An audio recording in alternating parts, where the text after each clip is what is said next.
So this is a story that is really quite something. I couldn't wait to share this with you guys. So this is in Vice. This guy plans to open a store that sells heroin, meth, and crack. The guy's name is Jerry Martin. He knows he'll get arrested if he opens up a store in Vancouver that sells heroin, meth, MDMA, and more. Quote, that's the whole idea, he said. So he's going to explain why exactly he's doing this. A Vancouver man is planning to open what would be Canada's first store that sells heroin, cocaine, meth, MDMA, and other drugs as a way to reduce the rising number of deaths stemming from the overdose crisis. Oh, interesting. See, most people would read this and immediately interpret it as, oh, he's just a shameless businessman trying to make a buck and he doesn't care how many people he kills or hurts in the process. When the argument he's making is fundamentally the opposite of that. Hey, if I open a store, I can guarantee products that aren't tainted so that people won't OD as much. And this will reduce the number of overdose deaths as a result of it. Jerry Martin, 51 years old, wants to open the brick and mortar shop by the end of January when British Columbia's new drug decriminalization policy kicks in. The pilot project, which will last 3 years, will mean it's no longer illegal to possess up to 2.5 grams of opioids, crack, and powder cocaine, meth, and MDMA. So, just so everybody understands, decriminalization and legalization are not the same thing, which is why this guy's taking a risk. Because apparently they decriminalized these drugs in Canada, but they didn't legalize these drugs. If it was legal, you would have a regulatory framework and you can open up a store that sells all this stuff. With it just being decriminalized, it sort of exists in a legal gray area. So like you're not going to go to prison, you're not going to be put behind bars for doing this stuff, but it's not exactly allowed. So it's kind of like a gray area. Selling those drugs will remain illegal, but Martin, a former cocaine user, believes providing drugs that have been tested for contaminants will save the lives of drug users. Quote, I lost my brother a couple months ago on Hastings. He went down there to score and never made it back home, Martin said, referring to a street in Vancouver's downtown east side that's known as the epicenter of the overdose crisis in Canada. Quote, every day I'm not open, more people will die. I can't open fast enough. Martin, who used to run a weed dispensary in Whitewood, Saskatchewan, wants to call the new shop the drugs store. He said he'll keep the cost of the drugs the same as or slightly higher than street prices because he doesn't want to undercut local dealers, which could potentially be dangerous. He also said he'll keep a minimal amount of drugs on site to avoid a robbery, selling a maximum of 2.5 grams to each person in line with BC's decriminalization rules. Quote, I've already got myself some bulletproof vests, he said, adding that he'll also have bulletproof glass and security on site. He said employees may be required to wear masks in order to offer them more anonymity. Martin said he's already got sources for the various drugs, although it took him a year to find a heroin supplier since the opioid has been almost completely replaced by fentanyl. He said he's still on the fence about whether or not to sell fentanyl because he wants to help people get off of it. He plans to get all the drugs tested at Get Your Drugs Tested, a free service on the downtown east side that uses a machine called an FTIR spectrometer to detect what's in people's drugs with a laser. Okay, so this is important. This is the quality control that we were talking about. You do quality control to make sure these drugs aren't tainted. If they are tainted, people are much more likely to die when they take them. He wants to make sure the drugs are clean and they're tested. To the fentanyl point, look, I agree with him. Don't sell fentanyl. Fentanyl, what was it, like an elephant tranquilizer or something? I mean, it is the most powerful opioid that there is, and it truly is very, very deadly, even in small doses. And so the problem with fentanyl is that they use that to cut the heroin, and that's when people OD. Oftentimes they OD because the heroin is cut with fentanyl. People don't even know the fentanyl is in there. They take it and they die. So, yeah, he shouldn't sell fentanyl in the same way you shouldn't sell crocodile.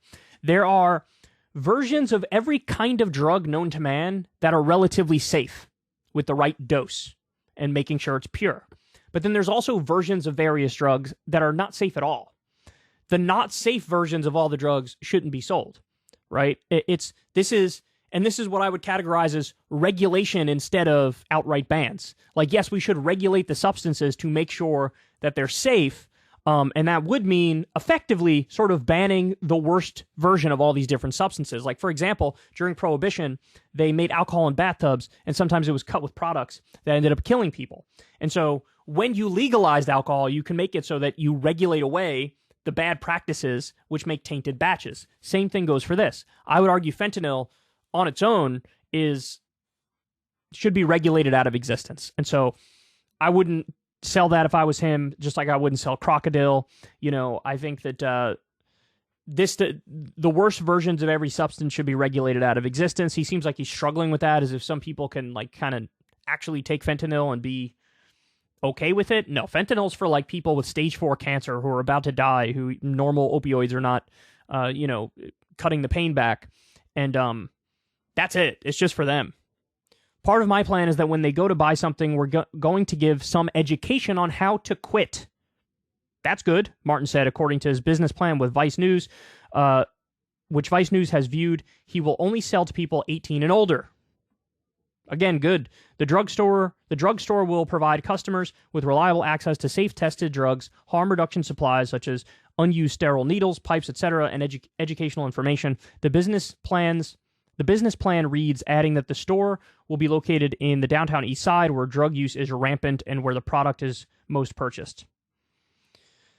Since the BC government declared the opioid crisis a public health emergency in 2016, more than 10,000 people have died of a drug overdose. It's the leading cause of unnatural death in the province. Like in the U.S., the deaths are primarily driven by the synthetic opioid fentanyl, but as Vice News reported last year, even the fentanyl supply is being contaminated with powerful benzodiazepines and tranquilizers, causing prolonged overdoses and leaving people more vulnerable to robberies and sexual violence. So, look, again, the same thing happened in the U.S., too. Like, we were having about 30,000 deaths a year because of the pain pill crisis. And then when they cracked down on those pain pills, all those people went to do heroin on the street. And the heroin was laced with fentanyl in many instances. It was tainted. And so then now we have 100,000 people dying every year. So in a good faith effort to fix the problem, they actually made it worse. What we're looking at here is a very counterintuitive issue. Because most reasonable people who look at this, most normal people who look at this are going to go, this is insane, this guy shouldn't be allowed to do this. But again, when you look at all the steps he's taking, who he's selling to, only selling to adults, making sure all the drugs aren't tainted, and giving people advice and help on rehab and how to quit. This should be a government facility, effectively. And by the way, that's what happened. Remember, in New York, I think it was, they opened up these safe injection sites, which is kind of similar to what you see here. People can test the drugs, make sure it's okay, and then do it with professionals around, so if there's any issue, the professionals can save you. Now, people on the right look at that and they go, oh, you're incentivizing illegal drug use, and so you're, facilitating this for people and helping them, and so, you're part of the problem. That's how they look at it. But in reality, we know, we have the numbers, we know the reality, and that place saved, it was dozens of lives within the first week or something.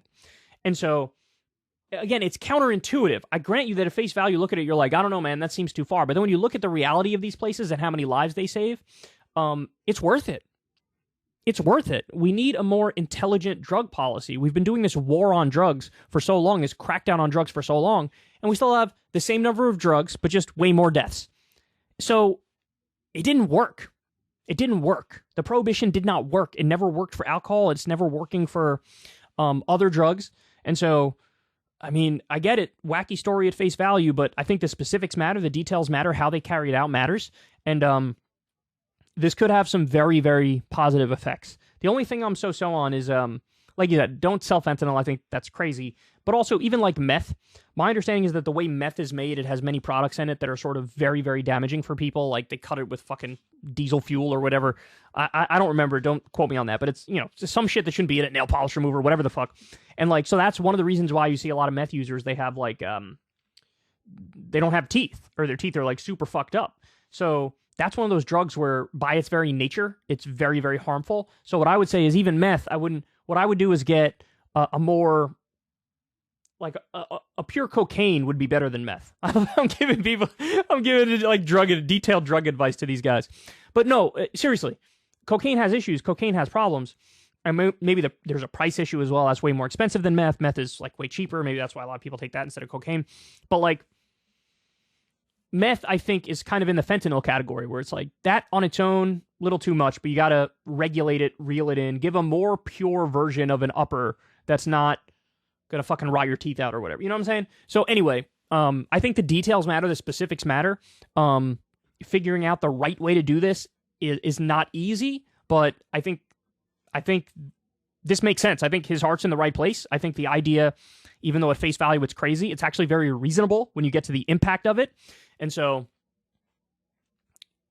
good stuff, man. Good stuff. I mean, we're really moving towards the future here, huh? Because I've never in my wildest dreams that I think I would read a headline like this within the next, 5 years. But here we are. Granted, it's Canada, it's not the U.S., right? Because even with the safe injection sites, like I said, New York did it and some other places did it. But then I think Biden was planning on doing it. And then after a right-wing fear-mongering campaign, he backed off. Because he didn't want to take on a fight over this because they're just being like, oh, he wants people to be addicted to drugs, bro. And he's just like, hiding from his own shadow and saying, okay, you're right. No, let's not do this. So anyway, there you have it. Fascinating stuff. If you want to see me and Crystal Ball interview legends like Noam Chomsky, Cornel West, and more, subscribe to Crystal, Kyle, and Friends on Substack. $5 a month gets you the video version a day early. Remember, we take 0 ad dollars for this podcast. Or you can sign up on Substack for free and get the audio version a day later. Link in the video description box below.